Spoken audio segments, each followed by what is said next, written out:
네, 지난번 제가 노년을 아주 알차게 보내는 방법 10가지를 제가 말씀드렸는데요. 지금서부터 나머지 부분에 대해서 또 말씀을 드릴게요. 이런 말씀이 있어요. 저도 사실은 그런 말을 가끔 했다가 깜짝 놀라곤 하는데, 나 때는, 우리 어릴 때는 이런 말 하잖아요. 근데 그런 말 절대 하지 말라고 하네요. 맞아요. 왜냐면 지금 제가 처해 있는 그 시간대가 가장 중요하잖아요. 제가 처해 있는 시간이 지금이고, 또 내가 살아있는 한 너는 지금의 일부, 그렇잖아요. 저도 지금의 일부잖아요. 그러니까 그런 얘기를 하지 말라고 하네요. 그리고 어떤 이들은 자신들의 그 노년을 껴안고 이렇게 잘 보듬어 나가는 데 비해, 어떤 이들은 내가 왜 이렇게 늙었지 하고 비통해하면서 비관적으로 받아들이는 사람도 있잖아요. 왜 이렇게 내가 늙어버렸지? 이러면서 시간을 보내기에는 인생이 너무 짧잖아요. 그래서 그럴 때는 가능하면은 긍정적인 사람들, 유쾌한 생각을 가지고 유쾌하게 이야기하는 사람들하고 함께 시간을 보내라고. 그러면은 우리가 이제 그 사람들을 통해서 조금씩 긍정적인 시각을 갖게 되고, 또 이제 그렇게 자주 보내다 보면은 또 생각도 변하고 마음도 더 즐거워지기 때문이죠. 비통해하고 비관적인 또는 우울해하는 사람들과 시간을 보내면은 너도 더 늙고, 제가 또 누군가를 만났을 때도 어두운 분위기를 전달하는 사람이 되기 때문에 그러지 말라고 합니다. 아이들 또는 혹은 손주들과 함께 살려는 그런 유혹에 빠지지 말라. 뜨끔해지네요. 즉, 경제적으로 내가 도움을 줄 수 있는 우선권을 가지고 있다면 몰라도, 그렇지 않다면 가족들과 함께 사는 것이 보기에는 좋아 보이지만은 그렇지 않다라는 것을 말씀하더라고요. 그러니까 이제 모두의 개인 생활이 있기 때문에 그들은 또 그들만의, 또는 너는 너만의 프라이버시가 필요하다 이거죠. 그래서 만약에 파트너를 잃었다, 그렇다면은 도움을 줄 수 있는 사람들과 같이 살라고 하네요. 그래서 그게 이성이건 동성이건 간에, 아니면은 혼자 사는 건 난 자신이 없다 할 경우에는 새로운 사람들을 찾는 게 좋다라고 하네요. 취미를 버리지 말아라. 취미가 없으면 뭐예요, 하루 종일? 네, 그게 여행인 사람도 있고, 요리인 사람도 있고, 독서인 사람도 있고, 그림을 그린다든지, 악기를 연주한다든지, 댄스를 한다든지, 여러 가지가 있잖아요. 애완동물을 기른다든지, 어떤 분들은 정원 가꾸는 거를 무지 좋아하고, 이런 거, 골프를 친다든지, 이런 모든 것들 다. 또 그것도 여의치 않으면 자원봉사를 한다든지, 뭔가 내가 좋아서 하는 일들, 그것들을 찾아서 하면서 재밌는 시간을 보내는 게, 이거는 나이를 젊고 나이 들고를 떠나서 좋은 것 같습니다. 그리고 하고 싶지 않더라도 그 초대를 받아들여라. 예를 들어서 졸업식이니 생일이니 결혼식이니 무슨 많잖아요. 컨퍼런스도 있고 세례받는다고 오라고도 하고. 그런데 가랍니다. 가서 사람들을 만나고 옛 기억을 다시 되살리고, 내가 어떤 일을, 어떤 생각을 했었는지 한 번 더 새겨보고, 그런 걸 추억해보는 거는 좋다고 하네요. 그리고 또 특히 이제 야외를 걷는다든지, 산책이죠. 또 박물관을 간다든지, 그러니까 현재 상태에서 머물러 있지 말고 계속 움직여라 라는 뜻이기도 합니다. 그리고 이야기를 좋아하는 사람이 되라 라고 했어요. 근데 뭐라고 그랬냐면은 적게 말하고 많이 들어줘라. 맞아요. 그렇잖아요. 어떤 사람들은, 듣는 이들은 정말 관심 있어 하는지 신경 쓰지 않고 자기 얘기만, 과거 이야기 이렇게 막 하는 사람이 있잖아요. 근데 그건 안 된다. 듣는 이가 지루해 하거나 재미없어 하면 안 되잖아요. 그래서 적게 말하고 또 많이 들어주고, 또 예를 들어서 먼저 듣고 질문에는 꼭 대답을 해줘라.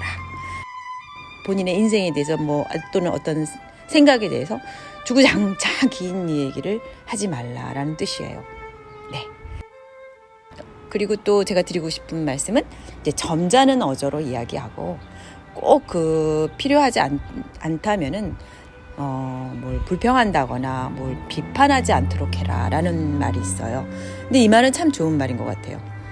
그 상황을 있는 그대로 받아들이는 거, 현재 상황들, 그 이야기 주제, 그게 중요하지 그 사람이 얘기하는 거를 비판하고 그러지는 말라.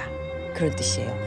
불평을 듣기 좋아하는 사람들은 없어요. 그렇잖아요. 그래서 가능하면 이야기가 즐겁고 또는 행복한 일 또는 좋은 것들 소재로 이야기를 끌어나가는 게 좋을 것 같다.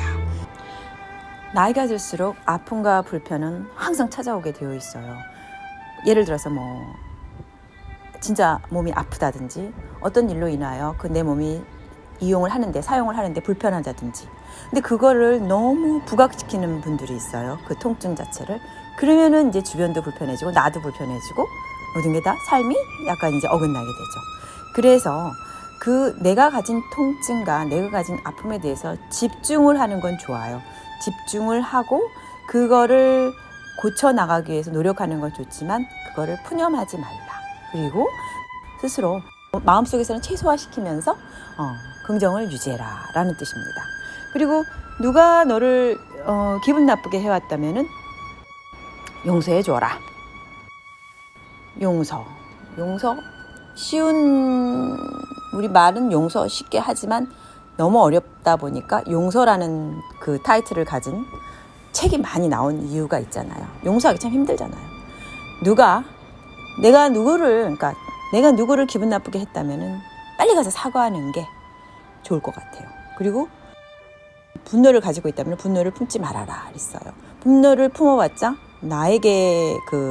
나를 비통하게 만들 뿐이거든요. 그리고 그게 옳고 그름이 그렇게 중요한가요?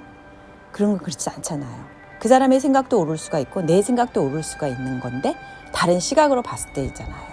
누군가 말하기를 불만을 가지고 있는 것은 마치 독을 품고 있고 다른 사람을 죽기를 기대하는 것과 같다라고 그랬어요.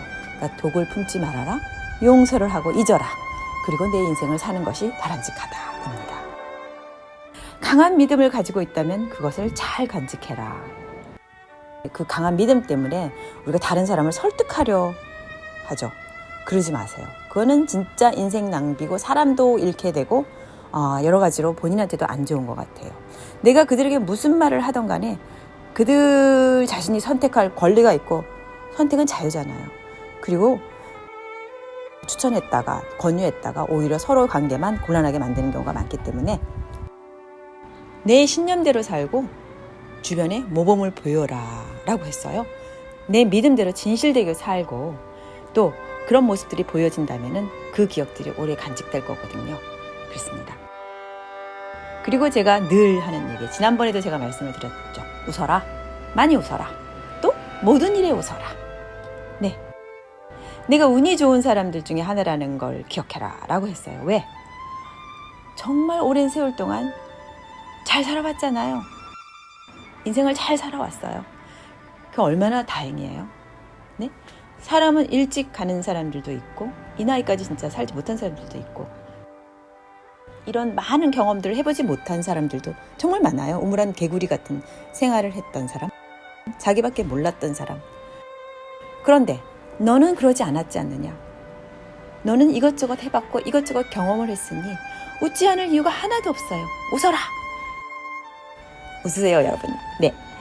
그리고 마지막으로 제가 드리고 싶은 말씀이에요. 다른 사람들이 너에 대해 이야기하는 것이나 또는 생각하는 것조차 신경 쓰지 말아라. 제가 거듭 에피소드에 이 이야기가 나오게 되는데 여러분은 여러분이 가진 자신감으로 이제까지 살아오셨잖아요. 남들이야 자기가 배 아파서 짓거리는 것들 내비두세요. 내비둬야지. 그걸 가지고 신경 써서 받아들인다면 내 인생이 황폐되는걸요. 그래서 내가 지나온 그런 어떤 과거들, 기억들, 그런 것들이 지금의 나를 있게 만들었고, 그리고 또 그 사람들은 내 인생에 대해서 아는 바가 전혀 없잖아요. 그런데 아직도 내가 지금 남은 날까지 써야 될 내 인생의 일기가 너무 많은데 쓰고도 나는 또 바빠요. 뭘 남들이 어떻게 나를 생각하는지 또는 왜 그런 소리가 들리는지 또는 이런 것들을 시간을 낭비한다? 그건 아니죠. 그래서 지금이야말로 정말 바쁜 내 인생, 내가 할 수 있는 한 이제까지 해왔던 그 바쁜 내 인생을 이제는 조금 휴식하면서 정리도 하고 행복한 시간을 가지고 뒤돌아보면서 페이지를 또 한 장 넘길 수 있는 여유를 가져라. 이런 말씀을 드리고 싶어요. 그리고 여러분, 저는 와인을 참 좋아해요. 근데 안 좋은 와인을 마시기에는 인생이 너무 짧잖아요. 좋은 와인도 많은데 왜 안 좋은 와인을 마시며 힘들어 해야 되나요? 감사합니다.